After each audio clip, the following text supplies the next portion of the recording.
Hello everyone. Today I am going to talk about the equivalence conductance, molar conductance and factors affecting the electrolyte conduction. The first of all, what is the equivalent conductance?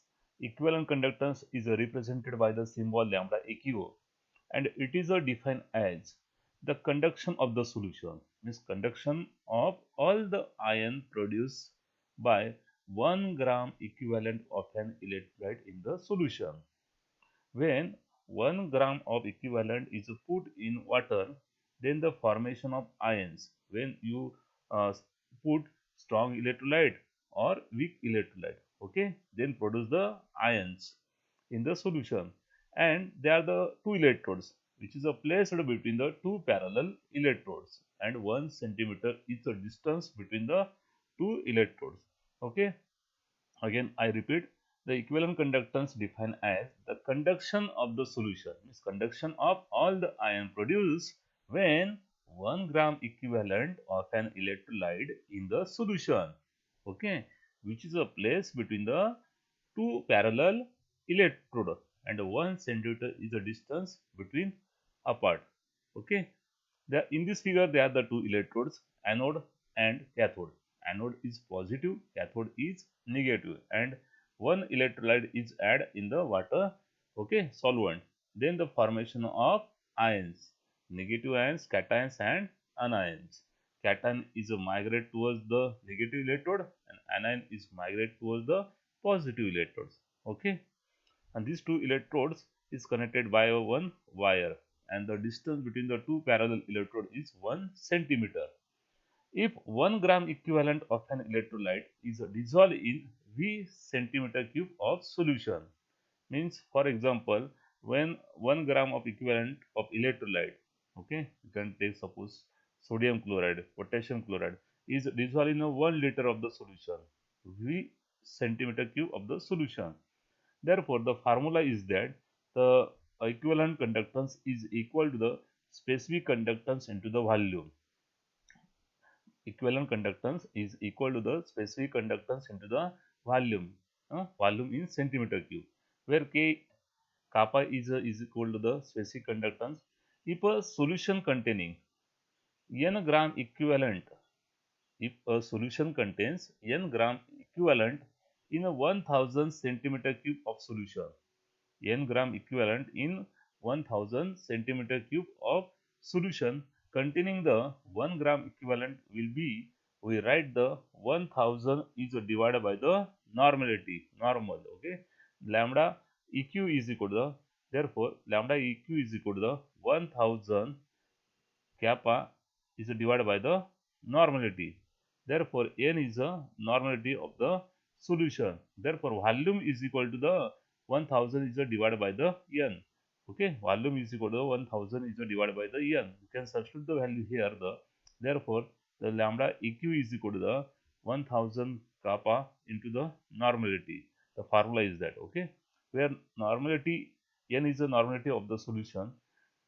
The unit of equivalent conductance is, the equivalent conductance is equal to the kappa into the V. Okay, kappa into the V means specific conductance into the volume. Therefore, specific conductance is equal to the L is divided by the R A into the A.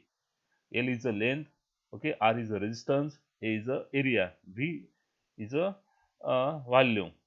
Now we substitute the volumes of length is a centimeter, resistance unit of resistance is ohm, the unit of area is a centimeter square, the unit of volume is a centimeter cube per equivalent. Okay.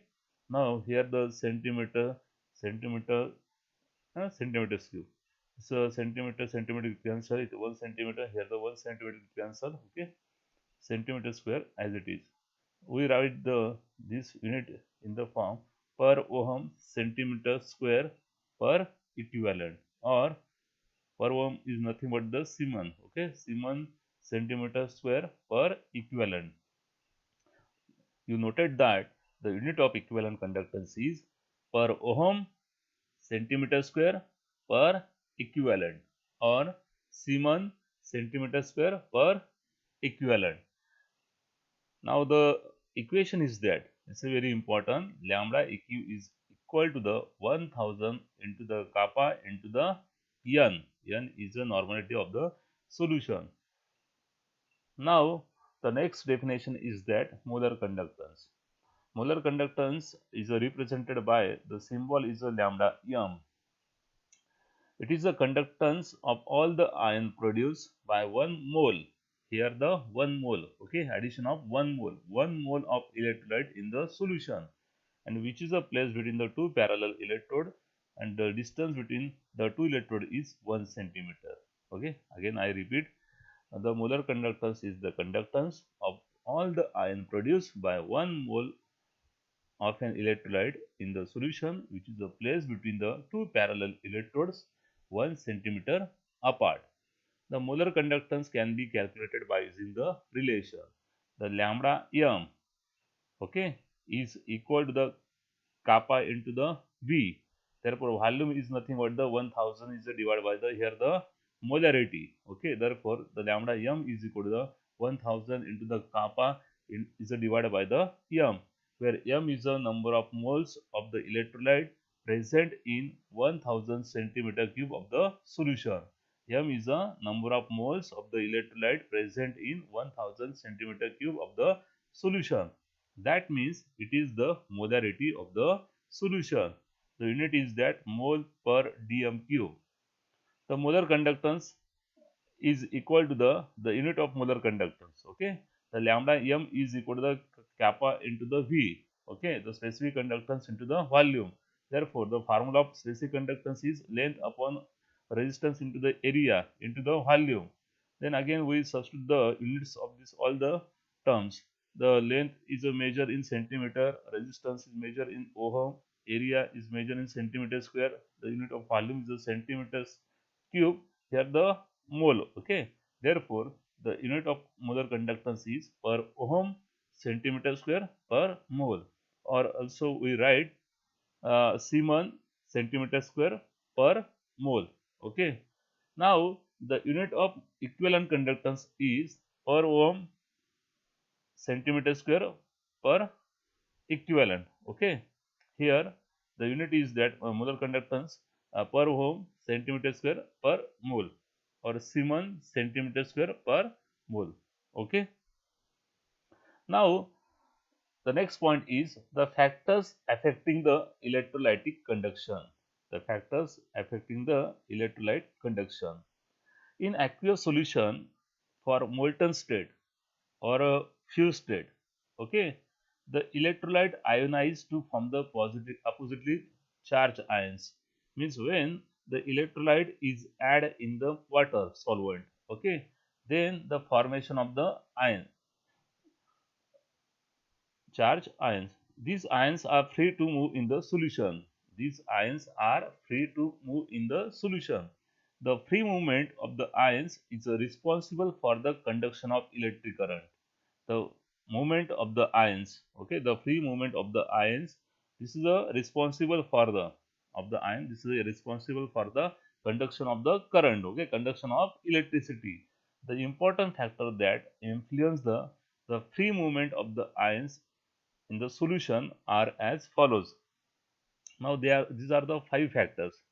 The first factor is that the concentration of electrolyte. First factor is that concentration of electrolyte. Okay. Second factor is nature of electrolyte. Second factor is nature of electrolyte. Third factor is that the interionic interactions. Interionic interactions. Fourth factor is that the temperature. Fourth factor is temperature. And last factor is the nature of solvent. These are the 5 factors which are the affects the electrolytic conduction. Which are the affects the electrolytic conduction. Now we see the first factor, concentration of electrolyte. Now the number of ion per unit volume. The number of ions per unit volume affects the conduction of the solution. Number of ions per unit volume affects the conduction of the solution. More the number of ions per unit volume, higher is the conduction. More the number of ions per unit volume, higher is the conduction, and vice versa. When you add the strong electrolyte, strong electrolyte are completely dissociated into the solution. Okay, strong electrolyte are completely dissociated into the solution. That is, the more number of ions are produced in the solution. More number of ions are produced in the solution, and weak electrolyte are partially dissociated into the solution. Weak electrolyte are partially dissociated into the solution. That means the less number of ions are produced. When the dilution is increases, the number of ions also the increases. Means conduction, that is the dilution is increases, the conductance also the increases. More number of ions per unit volume is the higher conductions, and vice versa. Okay.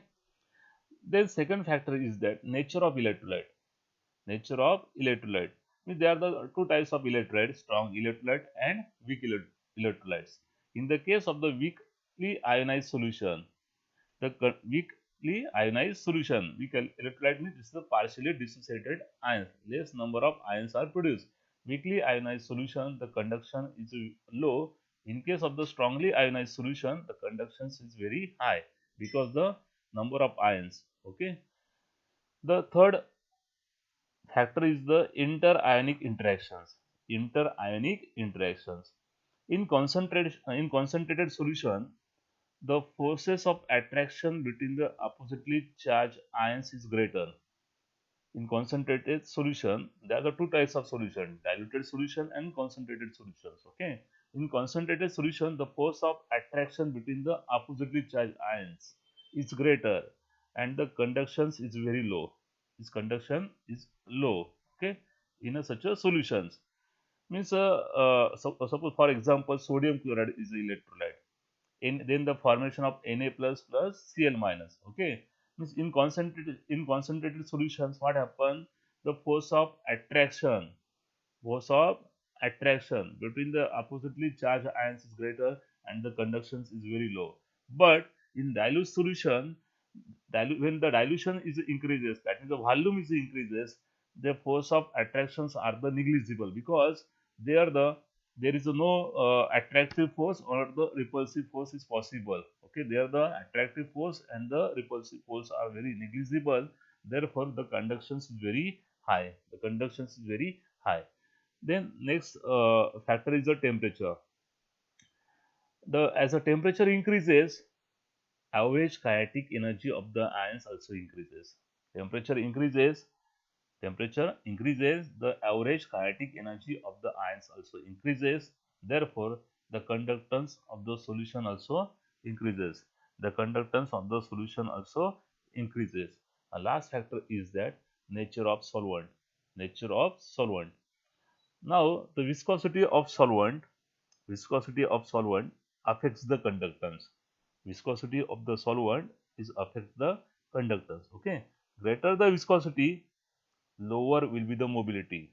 That means the solution solvent is very the viscous. Okay, there is a velocity is very less. Okay, greater the viscosity, lower will be the mobility of ions, and hence lower will be the conductance. Lower will be the conductance. These are the 5 factors. This is very important. Okay. Now today we stop here. Thank you.